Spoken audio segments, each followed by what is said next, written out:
again, everybody. This is Ed with another episode of Call Me Mr. Broadstreet.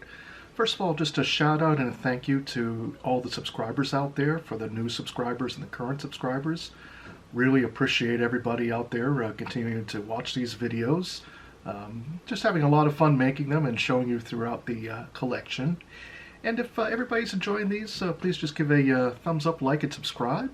Really goes a long way towards helping the channel. Now for this week, what I'm reviewing is starting over the making of John Lennon and Yoko Ono's Double Fantasy by Ken Sharp. Go ahead and bring the book up right there.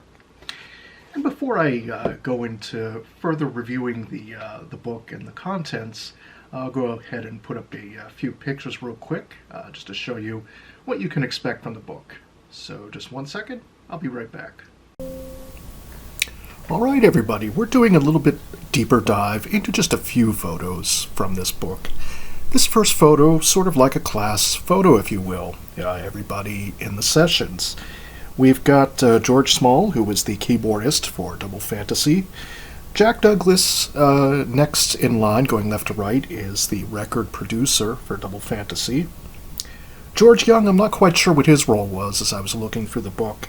Next to him, the gentleman in the Hawaiian-looking shirt is Hugh Mccracken. He had previously played with Paul McCartney and Wings. Next is Tony Levin, and he had done a lot of session work by this point. He was just very happy to be called about the sessions. Andy Newmark on drums. Andy describes receiving a call in Italy from his wife regarding the sessions, and he was absolutely over the moon, as anybody would be. We have Earl Slick, the guitarist, on Double Fantasy in the sunglasses, and he also just describes, again, can't believing it, almost like winning the lottery. Again, very much so. The gentleman on the far right is Howard Johnson, standing. I don't think he's related to the famous Howard Johnson family of restaurant fame. At least that's my take on it. Of course, seated, you've got both Yoko and John. So just a very nice photo, everybody getting together. It's the preliminary early portion of the sessions. And again, just very fascinating how everything was picked together. According to the book, a lot of it had to do with astrology and numerology, so I guess trying to find the right fit for the astrological signs. Definitely Yoko's idea, but I think John was also a little bit more trying to get away from some of the other musicians he previously played with. And we'll just take another look at the photo, but again, very nice, very much ready for action. The band is back together, they're ready to record, they're ready to just start everything anew. This next two set of photos, these have been featured in a lot of different shots from the time period for Double Fantasy. So again, just very nice to look at. I think very, very well done. In the book itself, you're getting a lot of recollections from different people, whether it's regarding photo shoots in this instance, or not just photo shoots, but video shoots. And again, as I'll say in the main part of the review, just a whole bunch of different memories. And it's good to have these recollections, especially since, unfortunately, people pass away or memories get faulty over time.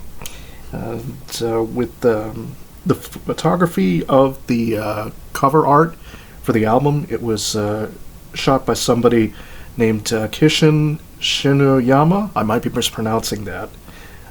So that's just one of the most iconic images. That's actually part of the image on the front of the book. It crops out some of the photo, but you get the idea. So again, just very good to have these inner workings, these inner memories, some behind-the-scenes stories that I don't think we've ever really gotten in other John Lennon books. You've certainly gotten photos, just like with my Imagine book review from a while back. But just to have all these photos along with the recollections, and just to have a different perspective on the whole entire sessions. Just a really amazing thing to have. And again, there's just John hard at work, doing part of the mixing, checking everything. I'm sure Jack Douglas is overseeing some of it as well, being the producer. Now this photo right here. Funny story behind this one. It was kind of a yes dear photo. So John would always hold it up when Yoko might say something that would annoy him a little bit. So he just drew it with a black grease pencil, according to the book. He just drew it, and whenever he was a little bit annoyed by something, again, just hold it up, yes dear. Try this at your own risk, anyone listening out there. But I just love all these little self-portraits that John would do as well. He did them throughout his entire career. There's certainly a lot of artwork out there.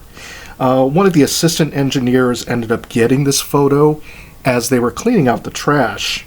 If you could believe it, they were going to throw out some of this stuff. Again, this had to be, just after the sessions were ending, but of course he recognized right away, hey, this is a nice little piece of memorabilia to have. So, he found 2 drawings. There was another one he gave to somebody else, and, he said, okay, I'm going to go ahead and keep this one. So somewhere, and that would be Mr. John Smith, the assistant engineer of Double Fantasy, has this drawing on what is a legal pad. But again, I just always like these whimsical drawings that John used to do, and throughout his life you could sort of see, obviously this is a self-portrait of him around that time. But all these little drawings and doodles, it's always fun just to see kind of the creative process at work, especially in those lighter moments or moments in between recording songs, looking out the window, something on TV, anything along those lines. It just really brings home the humanity of John, which is very great. So that's about it. We'll just stay with this picture, and let's get back to the main portion of the review.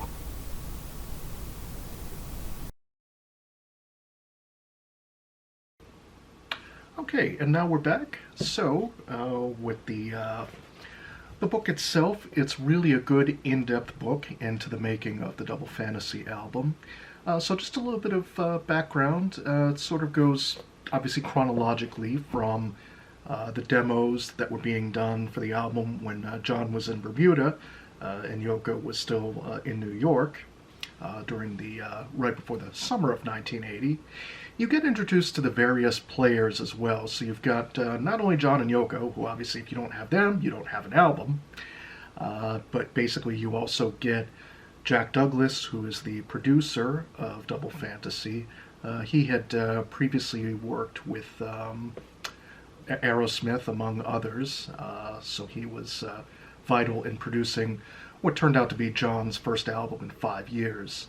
A little bit of background: John had taken a 5-year break. For those not in the know, took a 5-year break from the music business, although he was still recording during various times throughout that 5-year period. So he was still recording demos and everything inside the Dakota while raising his son Sean, and Yoko was running the business affairs for the family and making them quite rich in the process. You also get just recollections from other folks who were part of the sessions. You get bassist Tony Levin. He's known for playing with Peter Gabriel. I think he's also played with quite a few other groups. I'm trying to remember the big group he was part of. I think it was King Crimson, from what I've heard. I've never heard any of their stuff, but Andy, I think you're the prog expert out there, so you'll know exactly who I'm referring to and talking about. You get Hugh Mccracken. Now, Hugh was part of Wings circa 1973. Before Band on the Run, he was with Paul McCartney and Wings for the Red Rose Speedway sessions. He did a really great solo on the song My Love by Paul. And now, I don't think it's mentioned in this book, but I think it's in Ken Womack's book on John, which I'm going to get to in a future review. Long story short, John was happy to have Hugh Mccracken, as it was somebody somewhat familiar to him. Funny story goes that Hugh arrives at the sessions, and John goes, "Oh, you've played with Paul?" He goes, yeah, played with him. John kind of turns to Hugh and says, "Well, that was just the rehearsal, So just a nice, funny story as such. You get a whole bunch of other different people throughout the sessions as well. You get Earl Slick. Now Earl was a session musician. He also would later play with David Bowie during the 1983 Serious Moonlight tour. So that just gives you a little bit of background on some of the folks. You get recollections of the sessions, kind of the recording of different songs, how everything sort of gels together within the songs. You do get a couple of photographs with the book as well. But again, just a very nice book, a very essential book. You also get recollections from studio engineers.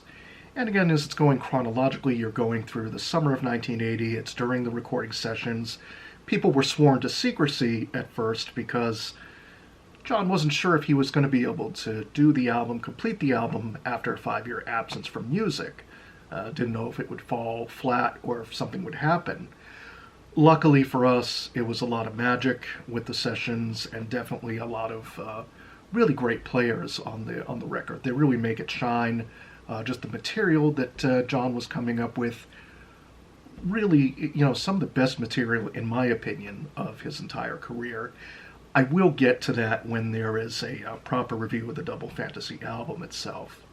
And then, of course, it goes into the different aspects of it. A little bit of making of the cover art, the photograph for the album. You're getting a little bit of insight into the videos for the album as well. And, of course, sadly, you're getting into the last interviews that John had done before that very tragic event. This is well worth it.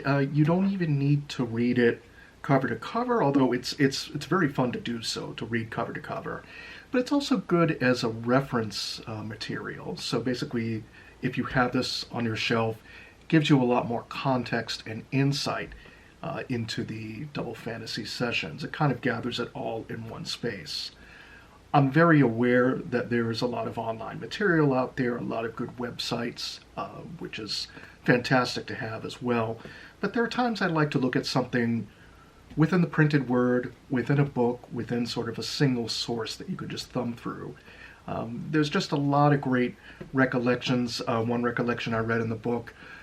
Now, John had kind of given up the partying lifestyle versus Walls and Bridges from 1974 when he was out in LA. He's partying it up. Here, he's much more of a family man for the second time around with his second son, Sean. Earl Slick is in the studio, and Earl Slick, one of the nights, was going out clubbing, and of course came into the studio the next day, a little worse for wear and tear, let's say. John just kind of laughs and pulls Earl aside. He goes, "Oh, you were out living it up last night." Earl was like, "Yeah," to his recollection, he was like, "Yeah." He knew he was hungover or maybe a little bit high from the night before. So, he's just trying to pull it together, and, he did a good job on the guitar on the song. I can't remember the specific song, but just kind of funny how John is vicariously living through Earl, because Earl's able to go out partying, hit the town, whatever you will. After the sessions, John's going home to his son. John and Yoko are both going home to their son. They're doing their normal daily routine at home after the sessions end. So it was much more of a family-friendly atmosphere in a lot of ways, as opposed to the previous sessions just, 6 years earlier, for a good comparison. So just to sort of wrap it up again, this is very much an essential book. I can highly recommend it. Pick it up. Ken Sharp just does some wonderful writing in it. And again, you're just getting all these wonderful recollections of the different songs, the different sessions, the time period. So essential, highly recommended. Please pick it up for your Beatles library. And that's it for now. So the next review will be following next week. I hope for the folks out there that for this weekend, if you do celebrate Easter, I hope you have a very wonderful time with friends and family. Definitely, enjoy the time together. That's very, very important. And that's about it. I'll see everybody in the next review. So thanks for listening. And again, please make sure to give a thumbs up, like, and subscribe. I'll see everybody next time. Bye.